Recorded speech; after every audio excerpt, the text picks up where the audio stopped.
At 6 a.m., on the 80th floor of the Sterling Enterprises Tower in the heart of Manhattan, the chairman's office was bathed in the soft glow of the nascent dawn. Maya Rivera, a new cleaner only 4 days into the job, thought she was alone. A song from her childhood, a melody her mother used to hum, escaped her lips. Just then, the face of Catherine Sterling, the formidable CEO of the multi-billion-dollar corporation, hardened in an instant. She had been on a call in her private lounge, a hidden annex to the main office. The song Maya was singing was one that, 33 years ago, only 2 people in the world knew. "Wait," Catherine's voice was sharp. "That song you were just singing, who taught you that?" Startled by Catherine's sudden appearance, Maya quickly switched off her industrial vacuum. "I'm so sorry, Miss Sterling, it won't happen again." But Catherine's eyes were not filled with anger. They were filled with a profound tremor. A heavy silence fell over the expansive office. After a few seconds, a faint, low-pitched electronic beep emanated from beneath the massive mahogany desk. Maya's expression froze. Her instincts, honed by 3 years of electrical engineering studies, kicked in. She reflexively bent down and peered under the desk. "Miss Sterling," she whispered, her voice urgent. "There's a listening device attached to your desk. The new cleaner and the titan of industry."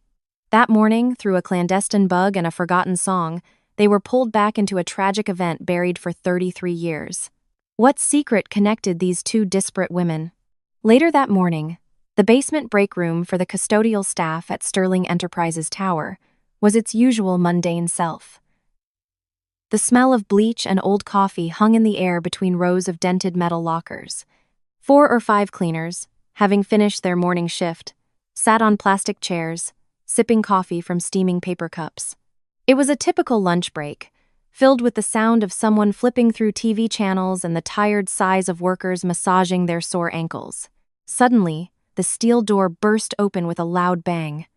4 men in crisp black suits strode into the room, their presence immediately sucking the air out of the space. They wore badges identifying them as the Sterling Enterprises security team. The man in the lead, the head of security, was in his early 50s with a face devoid of warmth. His 3 agents followed closely, their expressions grim, like detectives about to raid a crime scene. They marched towards the bank of lockers.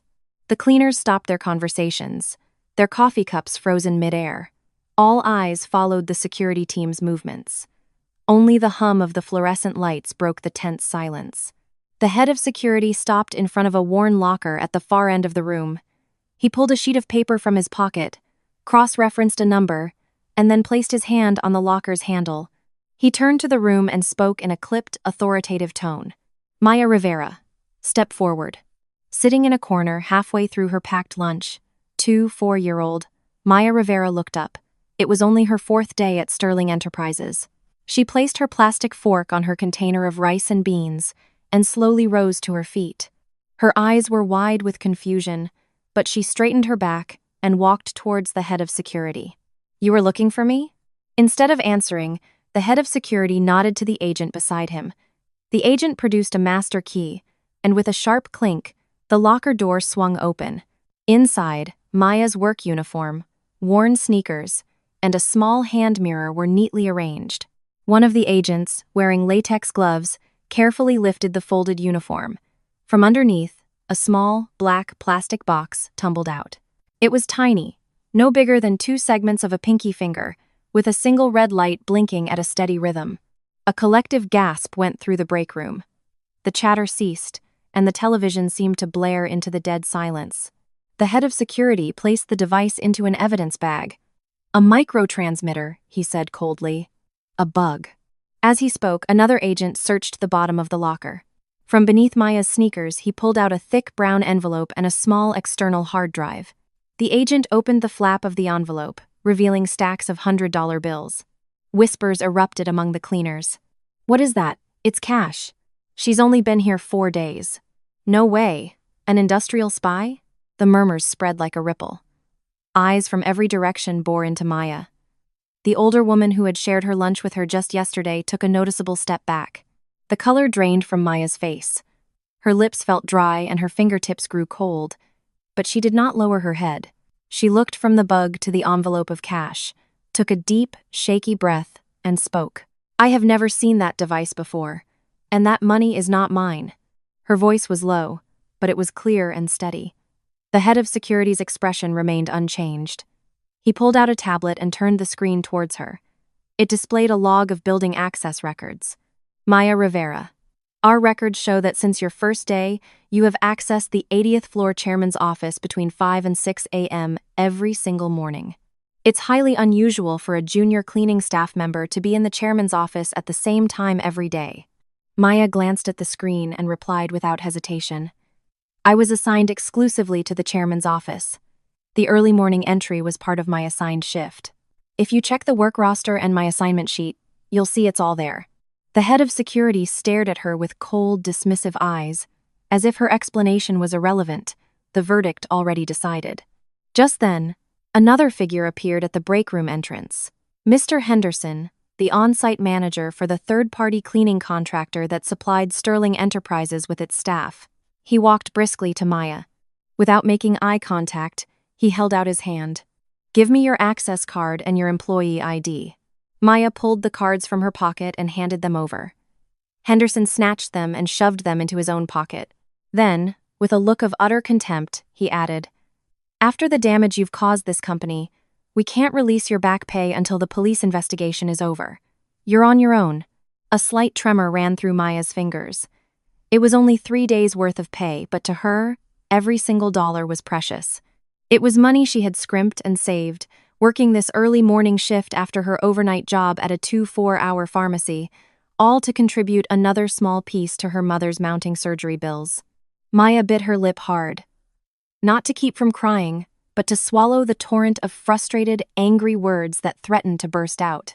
2 security agents stepped forward and grabbed her by the arms. She didn't resist.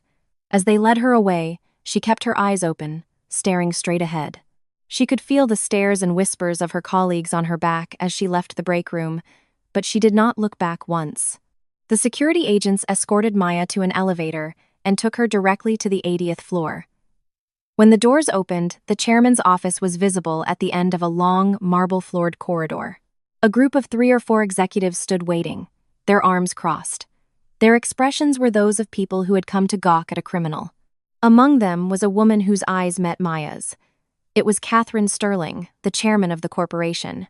At 51, Catherine was dressed in a simple black pantsuit, her only adornment a single pearl brooch.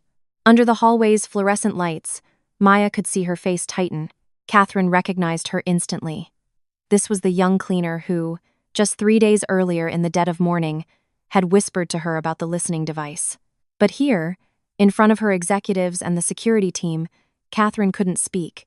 To rashly defend a new cleaner would immediately raise suspicion. Why would the CEO know a member of the custodial staff? Inside the pocket of her suit jacket, Catherine's right hand clenched into a fist. Her nails dug into her palm, but her expression remained a mask of neutrality. Maya looked directly at Catherine. She didn't plead for belief or proclaim her innocence. With her arms held by the agents, she simply let her shoulders fall, and in a voice clear enough to echo down the corridor, she made a single, powerful statement. Check the initial activation time of the bug in the chairman's office. It was active long before I was hired. The hallway seemed to freeze. The executives exchanged confused glances. The head of security's eyebrow twitched. It was a statement no guilty person would ever make a criminal, demanding an investigation into their own crime. Catherine's demeanor shifted. Her tightly pressed lips parted slightly. The fist in her pocket slowly unfurled.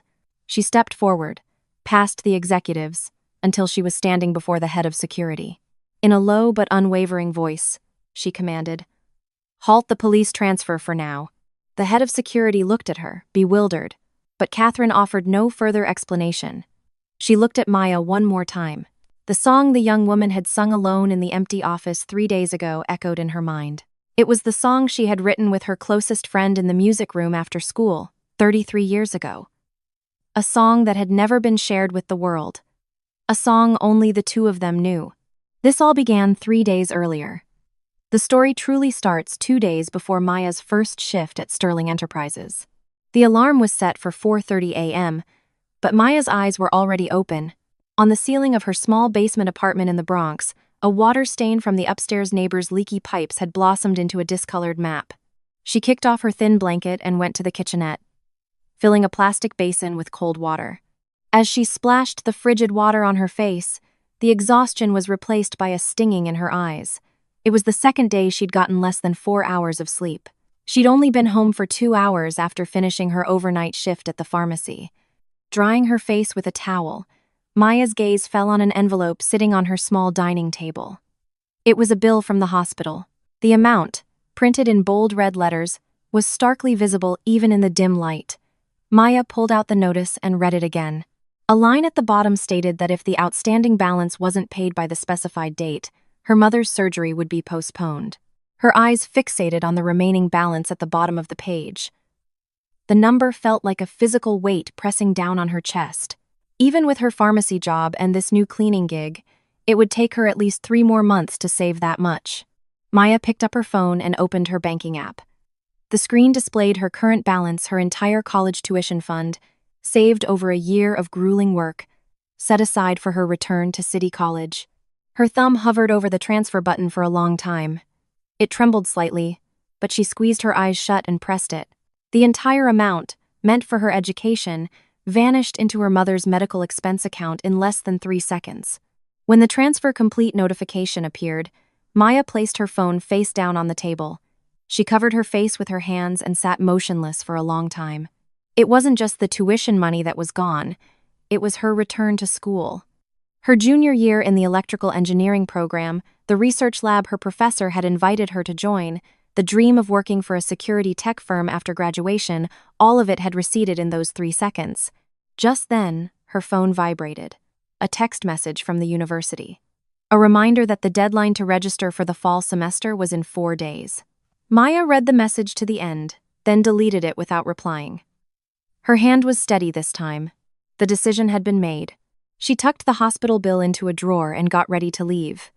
She planned to visit her mother, Elena, at the hospital before heading to the contractor's office to pick up her ID for her first shift. As she tied the laces of her worn-out sneakers, she mentally reviewed her schedule. Morning at the hospital. Afternoon at the contractor's office.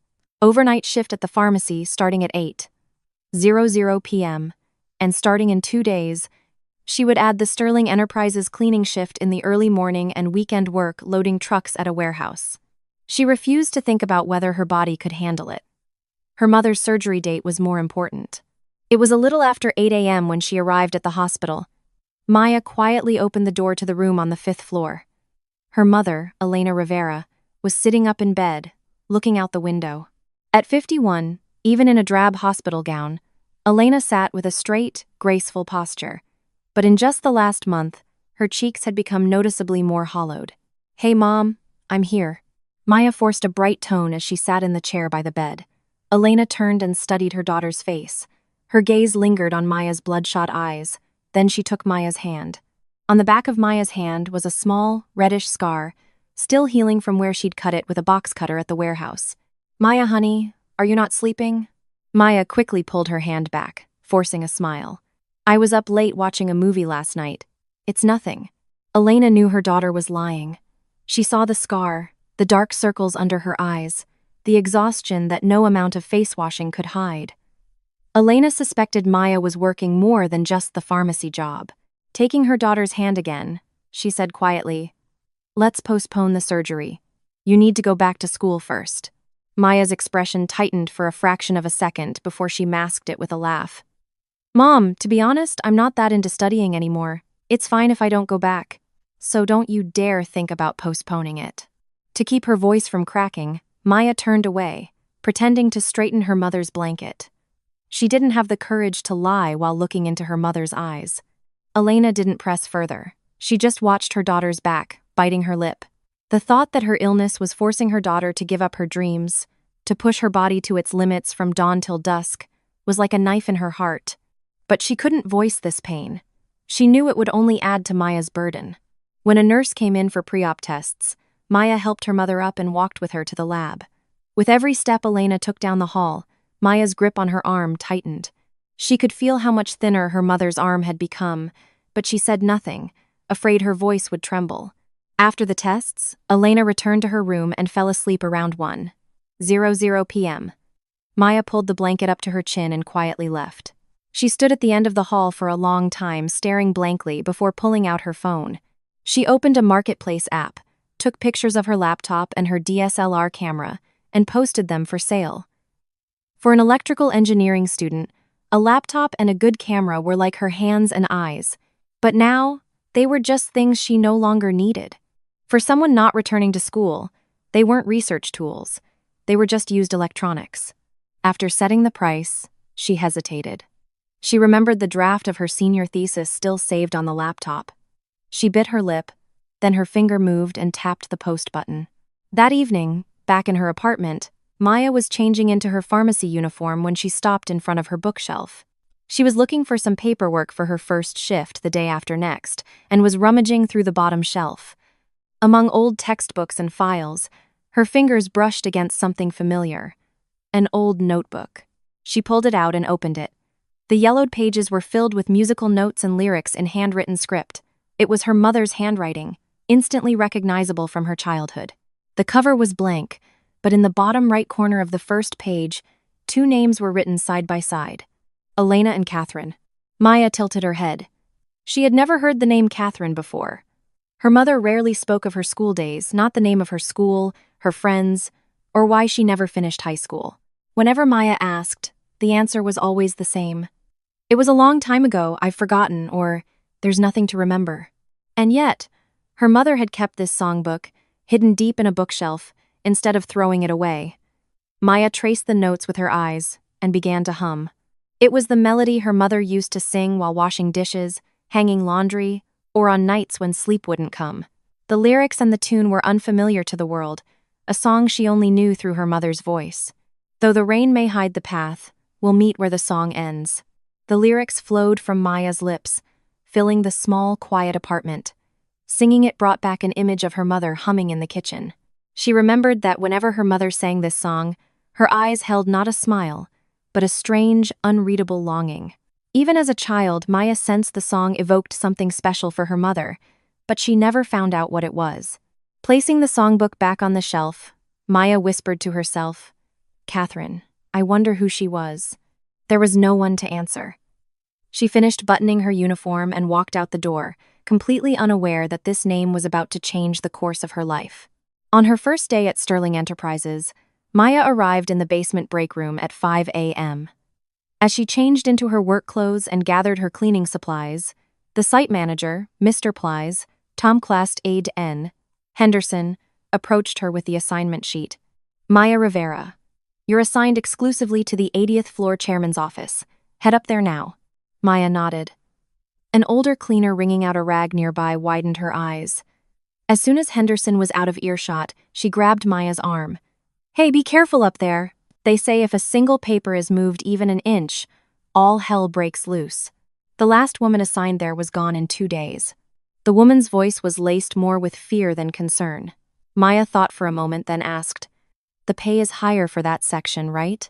The woman nodded. Maya didn't ask anything else. With her mother's surgery bills looming, a difficult assignment was the least of her worries. Pushing her cleaning cart, Maya got on the elevator. The doors opened on the 80th floor to a sprawling corridor. At the far end, the chairman's office door was made of dark, rich wood, with an electronic lock on the handle. Maya swiped her access card, a green light blinked, and the heavy door swung open. The office was far grander than she had imagined. One wall was a floor-to-ceiling bookshelf filled with books and binders. The opposite wall was a sheet of glass offering a panoramic view of the flickering lights of pre-dawn Manhattan. On a massive wooden desk, documents were neatly arranged, with 2 expensive-looking fountain pens placed perfectly parallel next to a monitor. The air smelled faintly of leather and old books. It was a world away from the standard offices she was used to cleaning. Her tiny basement apartment could fit in a corner of this room 3 times over.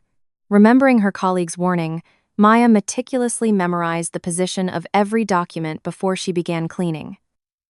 When she wiped the desk, she didn't move a single sheet of paper. When she dusted the bookshelves, she handled each book with care to maintain its exact order. It took her nearly an hour just to clean the windowsills with a cotton swab. She was finishing up by the automated blinds when she noticed something. The blinds were stuck halfway down, emitting an irregular, grinding motor sound. Anyone else would have assumed they were broken and moved on. But to Maya, who had spent 3 years studying circuits and sensors, the sound wasn't just a malfunction, it was the distinct signal of a bad connection. She took a small screwdriver from her toolkit, gently pried open the side panel, and looked inside. A single wire connecting the motor to the control board was loose, about to fall out. Maya tightened the screw, securing the connection. When she tested the blinds again, they glided up smoothly and silently. She put the screwdriver away and allowed herself a small, sad smile. She may have given up on her degree and her research lab, but the skills she had learned were still a part of her. With all the cleaning done, Maya parked her cart by the door and did one last scan of the floor for any missed dust. She was completely alone in the vast, silent space. Unconsciously, she began to sing. The first verse of the song from her mother's old songbook flowed from her lips. Her voice was soft, but it resonated gently under the high ceiling. Singing the song brought her mother's face to mind.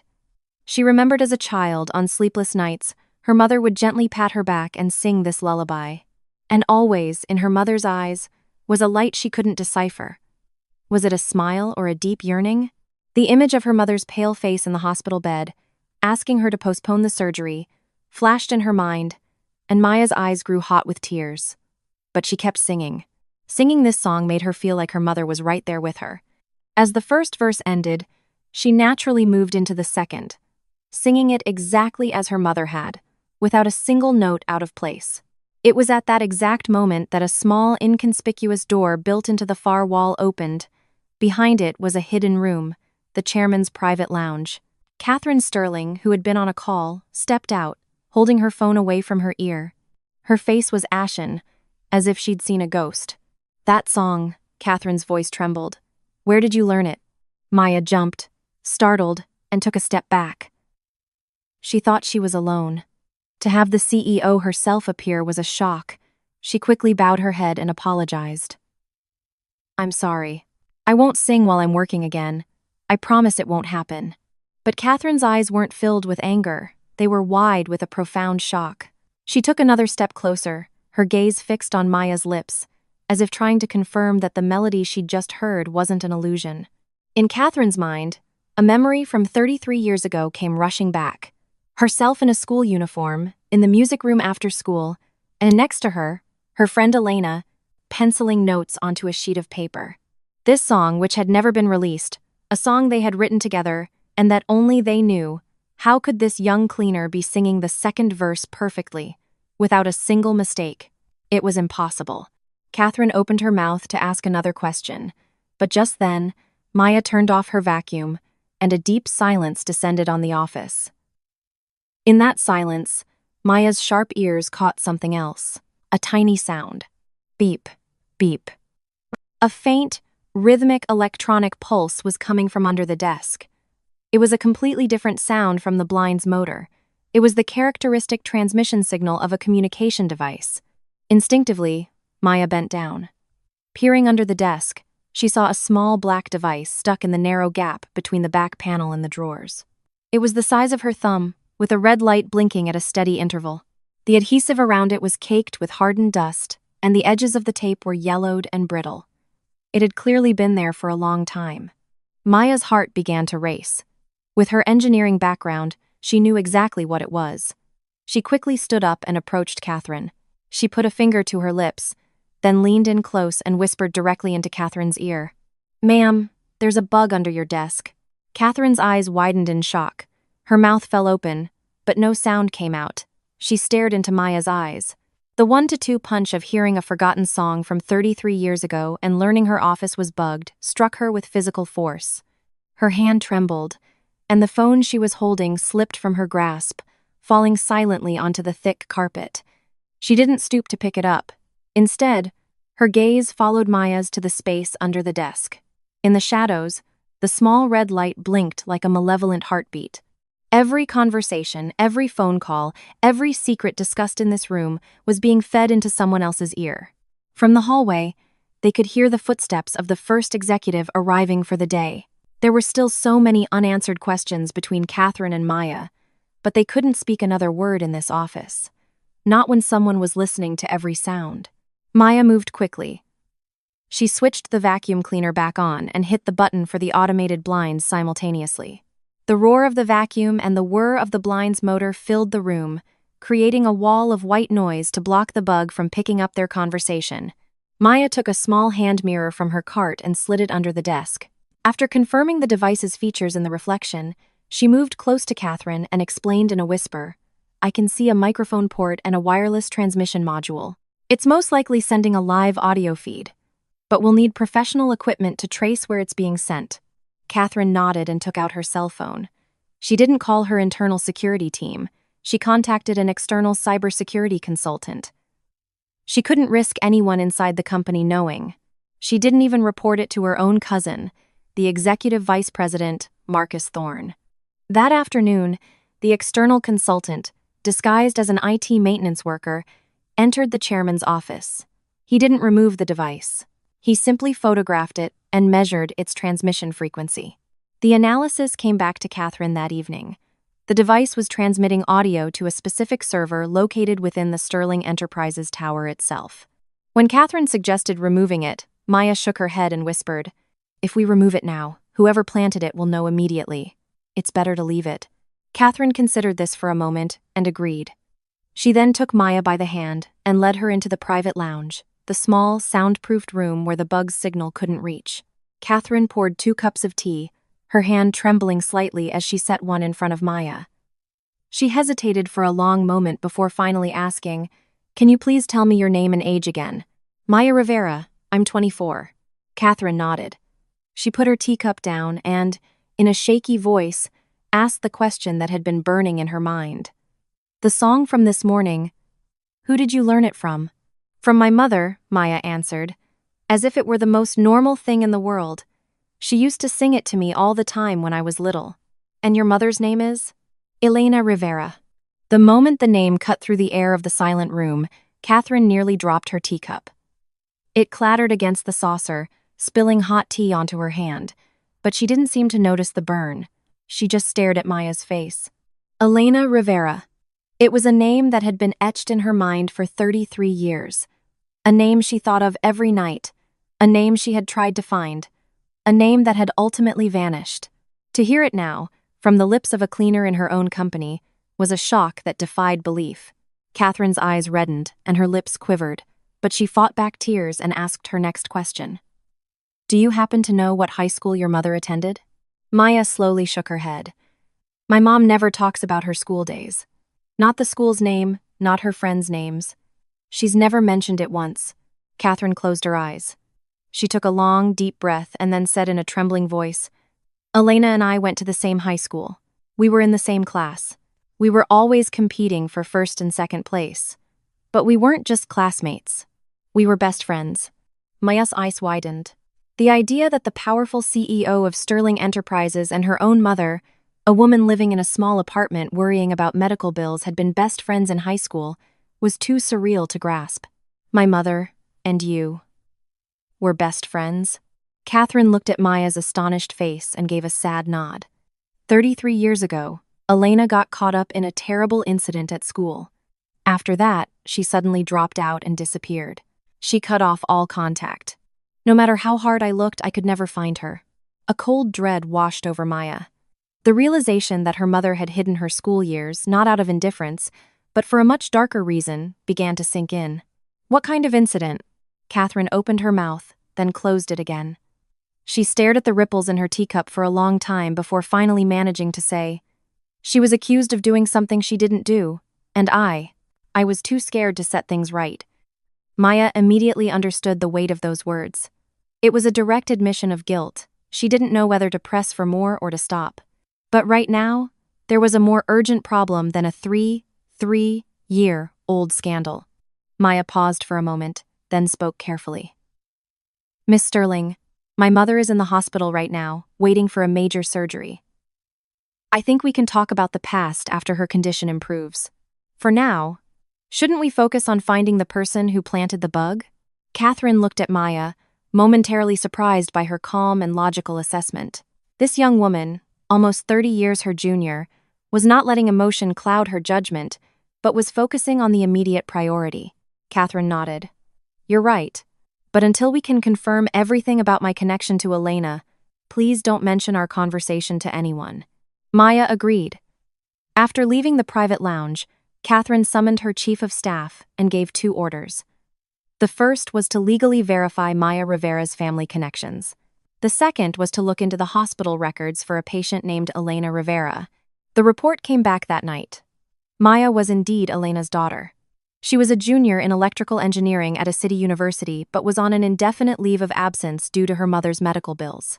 The chief of staff added one more detail. Maya had specifically applied to work at Sterling Enterprises because the pay for the exclusive chairman's office assignment was higher than other areas. There was nothing in her application to suggest any ulterior motive or connection to the company. It was clear that Elena's daughter hadn't sought out Sterling Enterprises for revenge, but purely out of financial desperation. Catherine put the report down and leaned back in her chair, closing her eyes. She recalled the second verse of the song Maya had sung, comparing it line by line with the song she and Elena had written 33 years ago. Though the years may pull us apart, in my heart you'll always be. Music, I'd wear that uniform again. Song, to walk that winding road with you. Not a single word was different. There was only one explanation for how Elena's daughter could perfectly sing a song that had never been shared with the world. Elena had never forgotten it. She had passed it down to her daughter. At the same time, the final report from the cybersecurity consultant arrived. The device Maya found was indeed a live bug, and her initial assessment of it being a real-time transmitter was correct. The moment these 3 facts, the family connection, the song, and the bug all aligned, Catherine knew.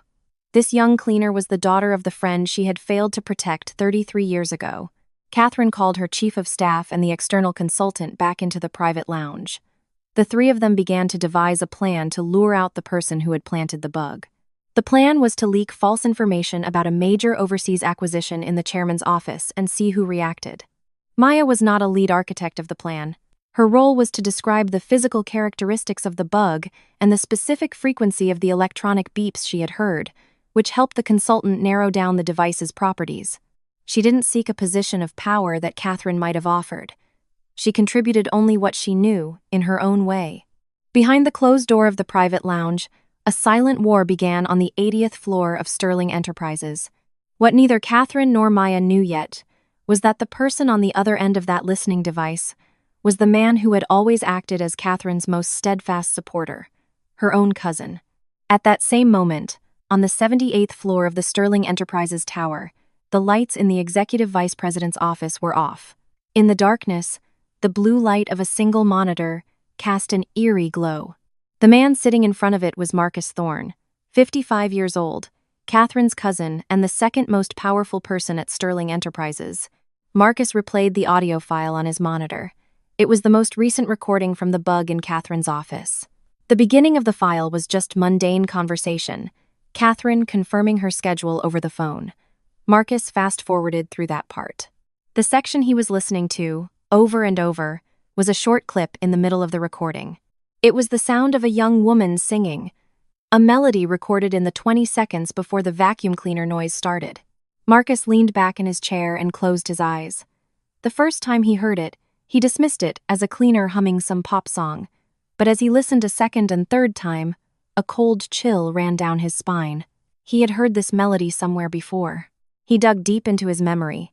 An image surfaced. Himself, 22 years old, standing in the prep room next to the music room at his high school, accompanying his uncle, Catherine's father. He remembered hearing 2 female students singing on the other side of the thin wall. It was this exact melody. It was the song Catherine and Elena had written together. A cold sweat trickled down Marcus's back. He had to find out who was singing this song in Catherine's office. It could mean that the past he had buried 33 years ago was beginning to claw its way out of the grave. He immediately summoned his executive assistant, David Chen. David, 45, had worked under Marcus for over a decade. He was a man who followed most of Marcus's orders without question. But the directive Marcus gave him that night made him hesitate. Find out the name and family history of every cleaning staff member who had access to the chairman's office in the early morning. I want their parents' information, medical records, everything. David's hand paused. Family history is one thing, sir, but medical records are private patient information. David, Marcus said in a low voice, without taking his eyes off the monitor, your son's scholarship comes up for renewal next month, doesn't it? That was all it took. David's son attended college on a Sterling Enterprises scholarship, and the committee that approved it was controlled by the EVP's office. Marcus's words weren't a question, they were a threat. David fell silent and lowered his head. He left the office, his hand clenching his notepad so tightly the corner of the paper crumpled. 2 days later, David's report was on Marcus's desk. Marcus read the first line and shot up from his chair. Guardian's name, Elena Rivera. Marcus's face went rigid, his lips turned white, and a vein throbbed on his forehead. It was the name of the 17-year-old girl he had handed an envelope of cash to 33 years ago. He walked to the window and pressed his forehead against the cool glass. The sensation did little to quell the memories flooding his mind, transporting him back to that high school hallway. He could still hear his uncle's command from the prep room. Make sure Elena doesn't recant her confession. Protect Catherine's scholarship candidacy. Marcus had followed that order. The 22-year-old Marcus had stood before the uniformed Elena and held out an envelope of cash. Catherine doesn't want to see you again either, he had lied. Take this money and disappear quietly. Elena hadn't even looked at the envelope. She had lifted her head and stared directly into his eyes. The tears welling in the 17-year-old's eyes were not of sadness, but of betrayal. Her lips trembled at the thought that her best friend had abandoned her, and she had been unable to say a word. She let the envelope fall to the floor and walked away. That was the last time Marcus ever saw her, but he never regretted what he did. He had always told himself he was protecting the family. He believed that Catherine was able to grow into a clean successor, free from scandal, because he had been willing to do the dirty work. And for that reason, he had spent 33 years believing that the CEO position at Sterling Enterprises should have rightfully been his, not hers. The problem was now, Elena's daughter, in Catherine's office. Singing that song, it was a sign that the past was unearthing itself. Marcus pulled his head from the glass and returned to his desk. He covered his face with his hands, thinking for a long moment. Then, a slow, calculated smile spread across his lips. Fear was replaced by calculation. The best way to bury the past, he decided, was to upend the present. A few days later, Marcus checked the bugs server and found a new file. A conversation between Catherine and her chief of staff. Catherine was discussing plans for a large-scale acquisition of an overseas tech firm, mentioning specific investment figures and timelines. Marcus didn't question whether the information was real or fake. He welcomed it. He believed Catherine was walking right into his trap. He immediately began creating a false report based on the bugged information. The report claimed that Catherine was pushing through a reckless acquisition of a failing company that would cost Sterling Enterprises hundreds of millions of dollars. He manipulated numbers and altered dates to make it look as though Catherine was trying to hide a massive potential loss. He didn't stop there. He sent the audio files of Catherine's conversations to an editor. They cut out the parts where Catherine expressed caution and said she wanted to hold off on the investment, splicing together only the sentences where she spoke of moving forward.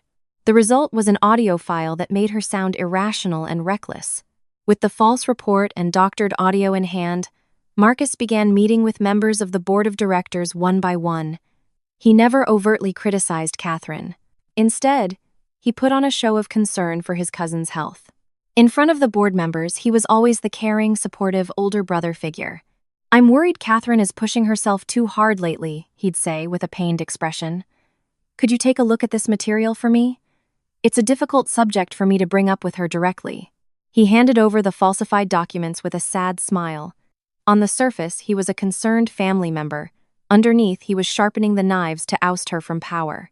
That night, alone in his office, Marcus called David Chen in again. After the next board meeting, he said coldly, "Catherine will be gone from this company for good." David stood silently. He knew what he saw in Marcus's eyes was not concern, but naked ambition. He left the office with his head bowed. Walking down the empty corridor, he fumbled with the smartphone in his pocket. His thumb hovered over the record button, wavering back and forth. But that night, he couldn't bring himself to press it. Meanwhile, Catherine was still unaware that Marcus had taken the bait. The external consultant had confirmed that the bug was transmitting to an unauthorized server within the building, but they hadn't yet identified who controlled it.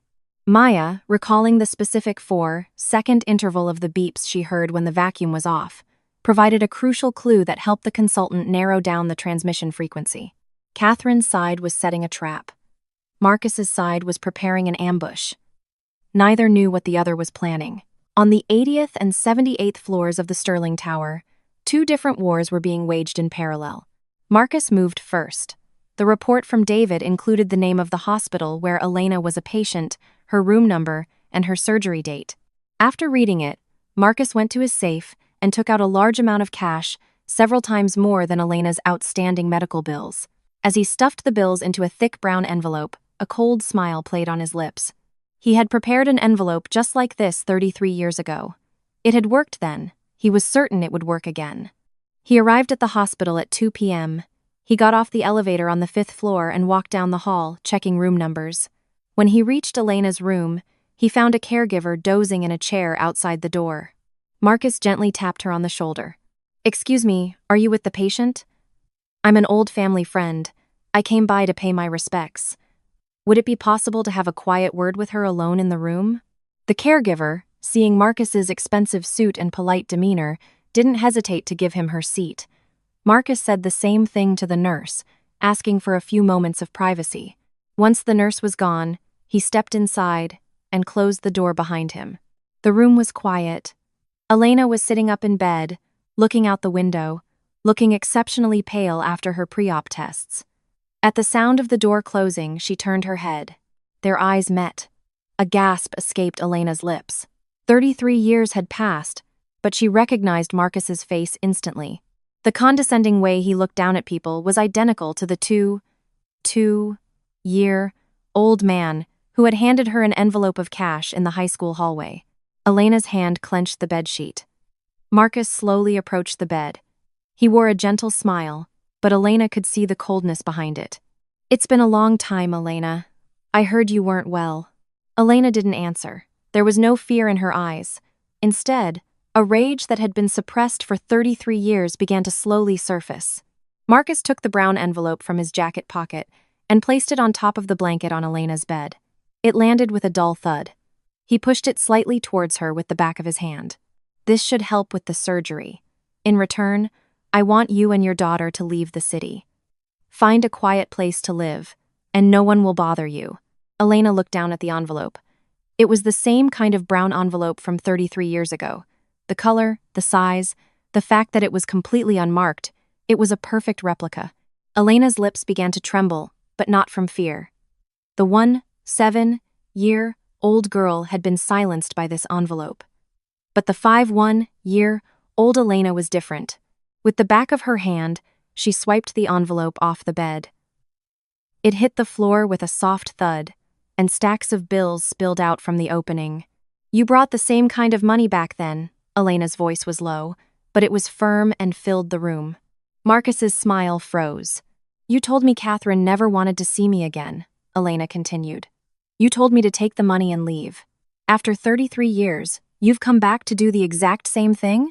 Marcus was momentarily flustered but quickly composed himself. He pulled a chair up to the bedside and lowered his voice. "Elena, things are different now. Your daughter is working at Sterling Enterprises. It doesn't matter if you take the money or not. If I wanted to, I could have her framed as an industrial spy. A police record would follow her for life. She's only 24. The color drained from Elena's face. She could withstand threats against herself. But a threat against her daughter was a direct blow to her heart. Her lips went dry and her hands grew cold, but she never took her eyes off Marcus. "Do whatever you want to me, but she has done nothing wrong." Marcus stood up and adjusted his suit jacket. He glanced down at the envelope on the floor but didn't pick it up. He was leaving it there intentionally. "Think about it. You can give me your answer after the surgery." He opened the door and left. As he walked down the hallway, he looked completely at ease. But back in the room, Elena gripped the sheets, her whole body shaking. The memories of 33 years ago came flooding back, the image of herself in a school uniform, biting her lip alone in the hallway, merging with the woman she was now. She wiped away a tear with the hand that had the IV in it. It wasn't a tear of sadness. It was a tear of pure rage. About 20 minutes after Marcus left, the hospital room door opened again. "Hey, Mom, I'm here." Maya walked in, still in her pharmacy work uniform. Her eyes immediately fell on the thick brown envelope on the floor, $100 bills spilling out of it onto the linoleum. Her steps halted. "Mom, what is this? Who left this here?" Elena, still staring out the window, answered in a low, flat voice. "Someone I knew a long time ago stopped by. Don't worry about it." When Maya bent down to pick it up, Elena's voice cut through the air, sharp and commanding. "Don't touch it. That money is not ours." Maya's hand froze in midair. The emotion in her mother's voice was more than just refusal. It was as if the envelope itself were poison, a thing to be repelled with every fiber of her being. Elena pressed the call button for the nurse. When the nurse arrived, Elena pointed to the envelope on the floor and said in a clear voice, "I have no knowledge of this money. Please give it to hospital security or report it to the police." As the bewildered nurse picked up the envelope and left, Maya studied her mother's face. Elena's eyes were red and swollen, and the knuckles of the hand gripping the blanket were white. She had clearly been crying. Before the envelope left the room, Maya memorized its details. The color, the size, the lack of any writing, the way the flap was tucked in. She couldn't explain why, but she had a strong feeling she would see that envelope again. Maya pulled a chair to the bedside and asked gently, "Mom, who really came to see you? You don't look okay." Elena hesitated, then turned to look at her daughter. Meeting Maya's concerned gaze, Elena opened her mouth, then closed it again. She didn't know whether to finally tell the story of 33 years ago or to keep it buried. In the end, she didn't mention Marcus's name or the past. Instead, she took Maya's hand and said something completely different. "Maya, at work, if anyone gives you special treatment, or if one of the higher-ups is suddenly very nice to you, you need to be careful. No one approaches you for no reason." Maya tilted her head, confused by the sudden warning. "Mom, what's this about?" Elena looked her daughter straight in the eye and added one more thing, forcing her voice to stay steady. "Especially a person named Catherine Sterling. Stay away from her." Maya's heart dropped. She never expected to hear Catherine's name from her mother's lips. Her mother had never once mentioned that name in her entire life. And now, out of nowhere, she was warning her to stay away. 1,000 questions rose in Maya's throat, but she swallowed them. Her mother's surgery was just around the corner. She couldn't risk upsetting her by digging into the past now. "Okay, Mom, don't worry." Maya smiled as she replied, but in her mind, the puzzle pieces were rapidly falling into place. The brown envelope on the floor, the evidence of her mother's tears, and the mention of Catherine's name. Maya instinctively knew that the person who brought the money was connected to the events of 33 years ago. Elena closed her eyes only after hearing Maya's answer. As she drifted off to sleep, still holding her daughter's hand, the fatigue of 33 years seemed etched into every line on her face. Maya sat by her side, not letting go of her hand, and watched the city lights flicker on outside the window. The night he returned from the hospital, Marcus began to set his next move in motion. He called David Chen into his office. On his desk were a small black box and another brown envelope. The box contained a microtransmitter identical to the one in Catherine's office. The envelope was stuffed with cash. "Contact the cleaning contractor's manager. Have him plant these in Maya Rivera's locker." David looked from the box to the envelope. He instinctively took a step back. Planting a bug on a cleaner wasn't just an order, it was a felony. He swallowed hard and said cautiously, "Sir, I can't deliver this myself. If anything goes wrong, I could be charged as an accomplice." Marcus's eyes narrowed, but he didn't force the issue. He told David to simply provide the manager's contact information and a meeting place. One of his loyalists on the security team would handle the rest. David left the office, his heart pounding. He walked down the hall and pulled out his smartphone. This time, he didn't hesitate. He pressed the record button, then put the phone back in his pocket, having captured every word of Marcus's illegal directive. David's hand was shaking. He knew exactly what he was doing. This wasn't about betraying Marcus, it was about protecting himself. He knew that if this blew up, Marcus would never share the blame. The fall would be his and his alone. David hid the audio file deep within his phone's folders and protected it with a password. The next night, Marcus's plan was executed perfectly. The security team loyalist met with the cleaning contractor manager, Mr. Henderson, and gave him the bug and the envelope of cash. Henderson hesitated, holding the items in his hands, but he was in no position to refuse. The contractor's multi-million-dollar contract with Sterling Enterprises was up for renewal, and Marcus's office held the power to approve or deny it. Henderson waited until all the overnight staff had left for their assignments and went down to the basement break room. The room was dark, lit only by the faint green glow of an emergency exit sign. He used his master key to open Maya's locker. He hid the new bug under her folded work uniform and slid the envelope of cash and the external hard drive under her sneakers. It took him less than a minute. As he left, he didn't look back, completely oblivious to the security camera in the corner of the ceiling, its small red light blinking, watching his every move. At the same time, Marcus's security contact accessed the building's entry control system and fabricated Maya's access logs. He added fake entries to make it look like she had been entering the chairman's office late at night, outside of her normal cleaning shift. The fabricated times were set to match the estimated time the original bug would have been planted. With all the pieces in place, Marcus played his final card. He sent an anonymous tip to the main security office, claiming that the person who bugged the chairman's office was one of the cleaning staff. The next morning, the story comes full circle. The security team storms the basement break room. In front of all her coworkers, Maya's locker is opened. The bug, the envelope of cash, and the hard drive are discovered. Maya stared at the items taken from her locker, feeling the air leave her lungs. It was unbelievable that things she had never seen were found hidden among her belongings. But then, her eyes locked on the envelope of cash on the floor. It was a brown envelope, unmarked, with the flap tucked in the same way as the one she had seen on her mother's hospital room floor. Her mother's voice echoed in her head, "Don't touch it. That money is not ours." Maya pointed at the envelope and said clearly, "That envelope is identical to one that someone left in my mother's hospital room a few days ago. If you check the hospital's security report, you'll find a record of it." The head of security scoffed. "A similar-looking envelope proves nothing. The only provable fact is that this one came out of your locker." Maya bit her lip. Mr. Henderson didn't wait another second.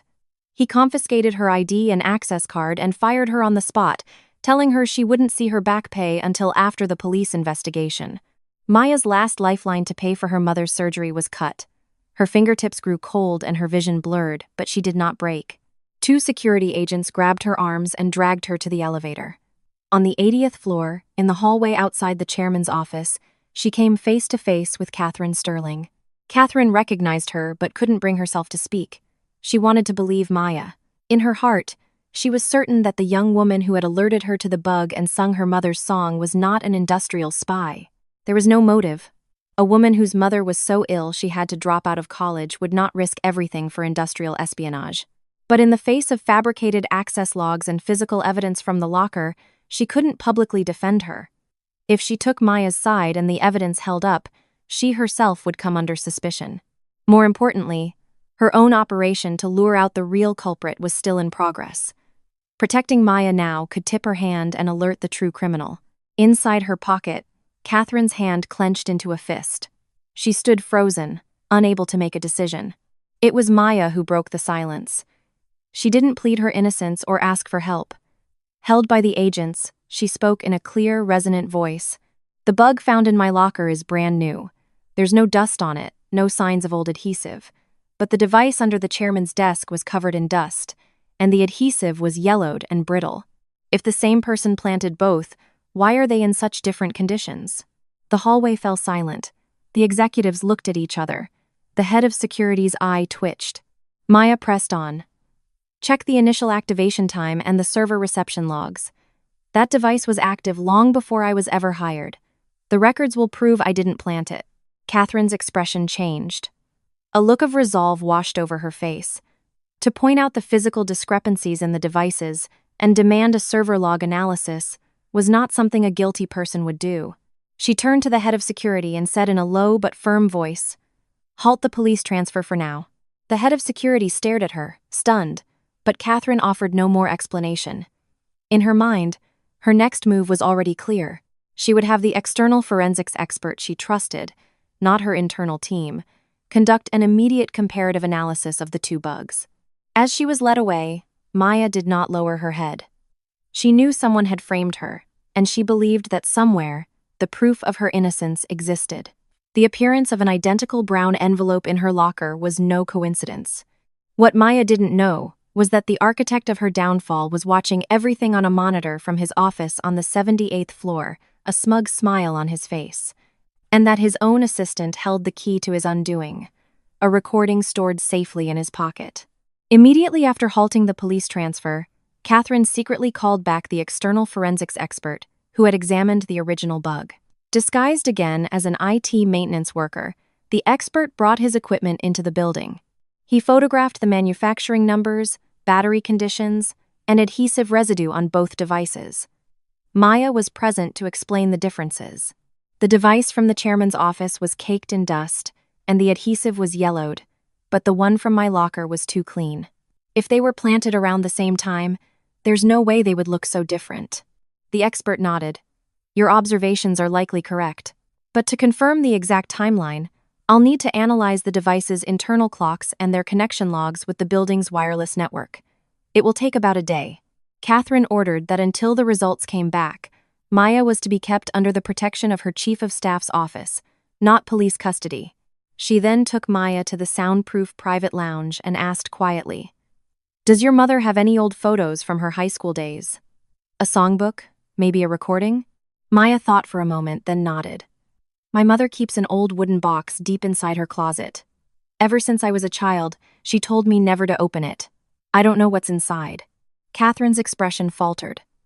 The thought that Elena had held on to something from their past for 33 years was a sharp pain in her chest. Maya called Elena at the hospital. She hated to bring this up with her mother right before surgery, but it couldn't be helped. "Mom, I've been framed as an industrial spy. I'm with Catherine Sterling right now, trying to find out the truth." A long silence followed on the other end of the line. Upon hearing Catherine's name, Elena said nothing. Maya could only hear the faint sound of her mother's hand trembling as she held the phone. Maya continued cautiously. "The wooden box you keep in the closet. I think there might be a clue inside that's related to what's happening. Is it okay if I open it?" Another long silence. Finally, Elena's voice came back, shaky but firm. This time, "See it through to the end." With that single sentence, Elena hung up. To avoid Marcus's surveillance, Catherine and Maya left their own cars and phones at the office and took a car belonging to a staff member to Maya's apartment in the Bronx. Stepping into the small basement unit, Catherine took in the damp stains on the walls and the old worn furniture. She said nothing, but her lips tightened. Maya pulled a dust-covered wooden box from the back of the closet. It was about the size of 2 shoeboxes side by side, with a small lock on the front. Her mother had never spoken of this box. Maya unlocked it, and the lid creaked open, releasing a musty smell, the smell of 33 years of sealed-up time. Inside, nestled in old fabric, were a cassette tape, a handwritten songbook, a photo of 2 girls in school uniforms, and old school documents. Maya picked up the photo first. 2 teenage girls, arms around each other, smiling brightly. One was unmistakably her mother as a young woman. When she looked at the other girl, her gaze shifted to Catherine, who was standing beside her. The eyes of the girl in the photo were identical to Catherine's. Maya turned the photo over. On the back, in thin pen script, it read, "1 week before the National Scholarship Exam. The day we finished our song." Catherine took the photo, speechless for a long moment. Her fingertips gently traced Elena's face in the picture. Her eyes welled up, but she didn't let the tears fall. She felt she had no right to cry. In a trembling voice, she began to tell the story of 33 years ago. "Elena and I were always competing for the top spot in our class. We promised we'd go to the same university. For Elena, winning the national scholarship was her only chance to afford college. For me, it was about earning my father's approval." Catherine confessed that, one day before the exam, she had been sent to the faculty office and had accidentally seen one of the test questions while the papers were being reviewed. Overwhelmed by the pressure from her father, in a moment of weakness, she had jotted it down in her notebook. She regretted it the instant she left the office. But a teacher across the hall had seen a student writing in a notebook, and moments later, saw Elena holding a similar notebook and mistakenly assumed it was her. When the school began to suspect Elena, Catherine's father had his brother-in-law, Marcus's father, take her aside. When Catherine tried to confess, her father silenced her, citing the family's honor and the school's reputation. Elena, left to face the accusations alone, was pressured into thinking she would ruin Catherine's scholarship chances and her future as the company heir. Believing Catherine would soon return and tell the truth, Elena falsely confessed to copying the question, thinking she was just taking the blame temporarily. But the school and the family foundation used her confession to quickly close the case. Catherine, terrified of her father, failed to speak up immediately. By the time she worked up the courage to go back to school a few days later, Elena had already dropped out and her family had moved away. Maya clenched her fists, hearing how her mother had taken the fall for something she didn't do. "So my mother lied to protect you. Why didn't you go find her?" Catherine lowered her head. "I went to her house and the school a few days later, but they had already moved. It was only much later that I realized my father had hidden her records and address from me." From the box, Maya pulled out a cassette tape labeled Elena and Catherine. Final recording.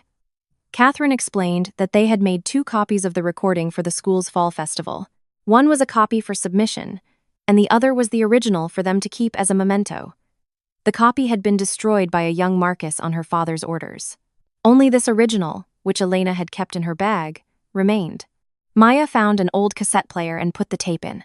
Through the static, the voices of 2 young girls filled the room, a young Elena and Catherine, singing the complete, 2-verse version of their song.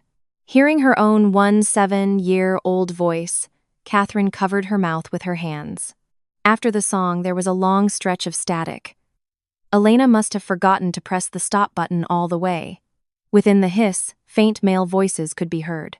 Words like confession, scholarship, and make her leave were barely audible. Catherine's face went white.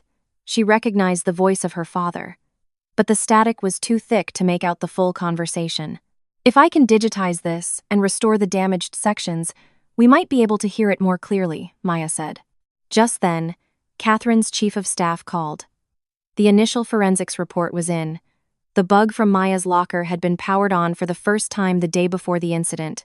The bug from the chairman's office, however, had been connecting to the building's network for 3 months, long before Maya was hired. The state of the adhesive and the battery charge logs supported a usage period of at least 3 months. After confirming that Maya could not have planted the bug, Catherine said, "Someone got a new device of the same model and planted it in her locker." And the report also says that the security footage from the break room for that specific night was intentionally deleted. Maya's eyes sharpened. Only someone with access to the security system could delete the footage. It has to be an insider. Catherine nodded. The external expert was already working on recovering the deleted video.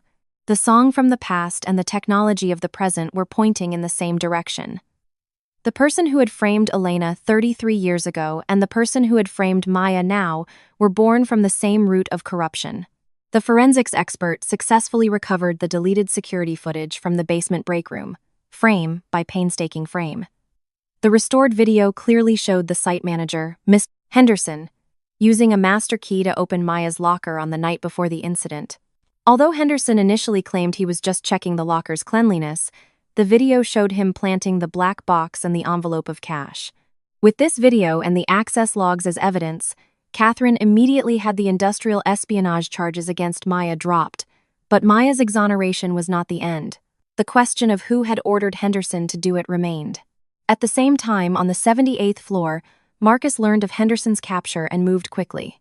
He accessed his private server and pulled up a document he had prepared in advance. A fake confession letter stating that his assistant, David Chen, had orchestrated the bugging and framing on his own. It was his escape plan, designed to pin all the blame on David. But the person who found that document first wasn't Marcus. It was David. On Marcus's server, David found not only the confession letter framing him, but also airline tickets and transfer documents to hastily move his own family to an overseas subsidiary. The confession letter even included specific details on how David should claim he committed the crime out of a personal grudge. He realized Marcus wasn't trying to protect his family. He was trying to ship them out of the country and silence them. David's hands shook, not with fear this time, but with rage. The realization that the man he had served loyally for over a decade saw him and his family as disposable pawns cut him to the core. Marcus summoned David and demanded his silence. When the police start asking questions, you keep your mouth shut and I'll take care of everything. Think of your son's scholarship. David left the office with his head bowed. At the end of the hall, he made a call to Catherine's chief of staff. If you can guarantee protection for my family, I will hand over all the evidence of the vice president's crimes. Catherine didn't trust him immediately. She arranged a secret meeting with her legal team and the external expert present. David submitted his original phone, the location and password for Marcus's private server, and the fake confession letter. The expert confirmed that the recording on David's phone was an unedited original, and its timestamp matched the night before the evidence was planted. In the recording, Marcus's voice was crystal clear. Frame the cleaner as an industrial spy. Make sure she and Catherine never have a chance to connect. With David's help, the expert accessed Marcus's private server. There, they found the original, unedited recordings from the bug in Catherine's office, alongside the doctored audio file Marcus had created. Comparing the two, they could clearly see where Catherine's cautious statements had been cut out. The server also contained the falsified investment reports and a list of board members who had received bribes. With all the evidence secured, Catherine decided to let Marcus make the first move. The day of the emergency board meeting arrived. Marcus, having summoned key board members and even a few reporters, confidently called for a vote of no confidence to remove Catherine as CEO. He presented his fabricated report, claiming Catherine was about to lose the company hundreds of millions of dollars. He then played the doctored audio, arguing that his cousin was no longer fit to lead. Catherine said nothing. She sat silently, letting Marcus lay out his entire case. Just as he was about to deliver his triumphant closing statement, she spoke. "Marcus, is that all the evidence you have?" He nodded, a smug look on his face. Catherine stood up. On her signal, the external expert entered the boardroom. On a large screen, he displayed a waveform analysis of the audio Marcus had just played, highlighting the exact points where it had been edited. The deleted sentences were shown in red. Then, he played the original, unedited audio, where Catherine could be heard putting the acquisition on hold pending further investigation. Marcus's face tightened, but he quickly recovered. The audio editing must have been a mistake by a subordinate. I had nothing to do with it. Catherine's team presented the second piece of evidence, the restored security footage from the break room. The video of Henderson planting the bug and the envelope played for the entire room to see. Marcus tried to claim Henderson had acted alone. At that moment, the boardroom doors opened, and David Chen walked in. In front of the entire board, he played the recording from his phone. Marcus's voice echoed through the room. Frame the cleaner as an industrial spy. Marcus shot up from his chair, shouting, "He's lying! He doctored that recording to frame me." The expert calmly reported that the file's metadata confirmed its creation time and unedited state. There was no evidence of tampering. Next, Catherine's team displayed a diagram of the bug's transmission path. It showed that all signals from the bug in the chairman's office were routed through Marcus's private server and then to a terminal in his office on the 78th floor. The board members who had been bribed by Marcus began to look away, fearing their own complicity would be exposed. The support Marcus had enjoyed just minutes before evaporated. "I have one last piece of evidence," Catherine announced. Maya walked into the boardroom, holding the restored audio from the cassette tape, along with copies of the old school's exam security logs and disciplinary records. As the restored audio played, the three-year-old voice of Catherine's father filled the room. "Make sure Elena doesn't recant her confession. Protect Catherine's scholarship." It was followed by the voice of a 22-year-old Marcus, confirming he would give Elena the money and lie that Catherine never wanted to see her again. The school's logs proved that Catherine was the only student who had entered the faculty office that day. A new statement from a retired teacher confirmed that Elena had only been seen holding a notebook in the hallway. Catherine stood before the board and confessed, "My father and my cousin are the ones who drove Elena away. But my silence is what left her alone." Marcus tried to argue that the events of 33 years ago were his uncle's doing, but Catherine cut him off. "You destroyed a young woman's life 33 years ago, and today, you tried to do the same thing to her daughter. The last bit of composure vanished from Marcus's face. He finally understood that his own bug, the security footage he had deleted, and the assistant he had tried to discard had become the very evidence that exposed him. The tools he had used to spy on others had turned back on him. He shoved his chair back and tried to flee the room, but the doors were already opening. The police were walking in. Marcus's confidence shattered, replaced by utter panic. As every eye in the room fixed on him, he found no pity, no fear, no respect. All that was left was contempt. An officer presented him with a warrant for his arrest. Illegal wiretapping, evidence tampering, blackmail, corporate embezzlement, illegal acquisition of private information.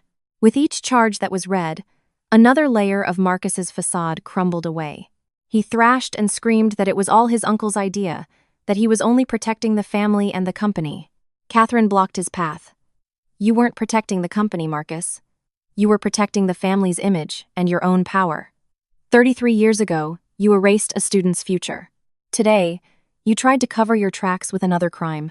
As he was being handcuffed, Marcus screamed that the whole affair had started with Catherine's mistake.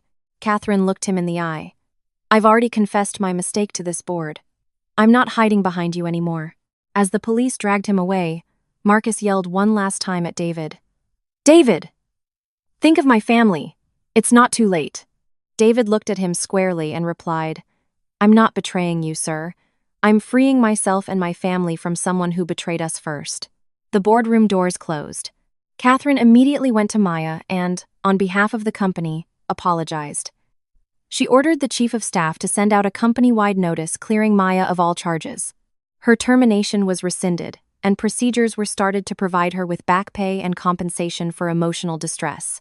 Catherine also suspended the contract with the cleaning company, but ordered that all the innocent cleaning staff be offered direct employment with Sterling Enterprises. Maya shook her head. I can't accept being reinstated if my colleagues lose their jobs. Honoring her request, Catherine ordered a special review to transition all contract workers to direct employment and to improve their breakroom facilities and working conditions. Just as the meeting concluded, Maya's phone rang. It was the hospital. Elena's condition had suddenly worsened, and she was being rushed into emergency surgery. Maya ran from the boardroom. Catherine left the remaining procedures to her staff and went with her. In the car, Maya sat with her hands clenched tightly in her lap, her face pale with the fear that she hadn't been there for her mother. Catherine said quietly, I won't let Elena be alone. I've told the hospital to provide whatever she needs. Maya turned and looked at her. This isn't you trying to buy forgiveness with money, is it? This is about restoring the chance at proper medical care that my family took from her, Catherine replied, looking out the window. Forgiveness is something only Elena can give, and I have no right to demand it. When they arrived at the hospital, Elena was already in surgery. Maya and Catherine sat side by side on the hard waiting room chairs, a heavy silence between them. The red in-surgery light above the door stayed lit. Hours passed. Finally, the light went off, and the surgeon emerged. The surgery was a success. She's through the worst of it, but we'll need to monitor her recovery. Maya's legs gave out, and she sank to the floor in relief. Catherine helped her up. This time, Maya didn't pull her hand away. Later that night, Elena slowly opened her eyes in the recovery room. Maya was holding her hand, telling her the surgery went well. Elena's blurry gaze drifted to the doorway. Catherine was standing there. Elena was silent for a long time. Catherine didn't enter, waiting for permission. After a long moment, Elena whispered to Maya, Tell her to come in. Catherine didn't approach the bed. She stood by the door and apologized for what happened 33 years ago. I was the one who copied the test question. I knew you were taking the blame for me, but I was too afraid of my father to speak up. When I went to find you a few days later, you were already gone. Why didn't you look for me? Elena asked. I did, many times after I was an adult. But I found out later my father had sealed your records. I never found the courage to reveal my own fault publicly. Elena looked at the ceiling. Marcus came here. He told me that back then, he offered me money and said you never wanted to see me again. Tears finally streamed down Catherine's face. I never said that. It was my father's and Marcus's lies that drove us apart. Elena closed her eyes for a moment, absorbing the fact that Catherine hadn't been the one to cast her out directly. But when she opened them, her voice was calm. I understand it wasn't you, but that doesn't bring back the 33 years I lost. Catherine knelt by Elena's bedside. You didn't sacrifice for me. I was a coward, and my silence stole your life. Elena looked down at her for a moment. I can't go back to being your friend overnight, she said. But let's promise we'll never let someone else's lies separate us again. Months later, Catherine officially requested a reinvestigation of the exam cheating scandal from the school's foundation. With the original security logs and testimony from retired teachers, it was proven that Elena could not have accessed the exam questions. The school officially rescinded her disciplinary action and posthumously restored her graduation status. Maya re-enrolled in college. Catherine didn't offer to pay her tuition personally. Instead, she established a new scholarship fund at Sterling Enterprises, available to all students facing financial hardship. Once she had recovered, Elena, accompanied by Maya, visited their old high school. Catherine was already there, waiting, but she gave Elena her space. The three of them walked into the old music room. Afternoon sunlight streamed through the windows, illuminating dust motes dancing over an old piano. Elena placed the cassette tape on top of the piano and gently ran her fingers over the keys. Should we try to finish the song we started 33 years ago? Catherine began to sing the first verse, her voice cracking on the first note, but she didn't stop. After a moment's hesitation, Elena joined in with the second verse she had written. Their voices were dissonant at first, but as the song went on, they slowly found their harmony. It wasn't as perfect as it had been when they were 17, but their voices, now carrying the weight of 33 years, held a depth they never had before. Watching from the doorway, Maya saw her mother confront her past for the very first time. As Elena's voice choked with emotion on the final line, unable to continue, Maya stepped into the room and sang the words they couldn't. Though the rain may hide the path, we'll meet where the song ends. No one said the word forgiven. But after the song ended, for the first time in a long time, they were all looking in the same direction. Maya reached over to the old cassette player, pressed the stop button, and then pressed the record button on a new digital recorder. Let's record it again from the beginning, she said, so we don't lose it this time. Elena and Catherine looked at each other and slowly began to sing again. The tape that had been stopped for 33 years had finally reached its end, and a new one had just begun to turn.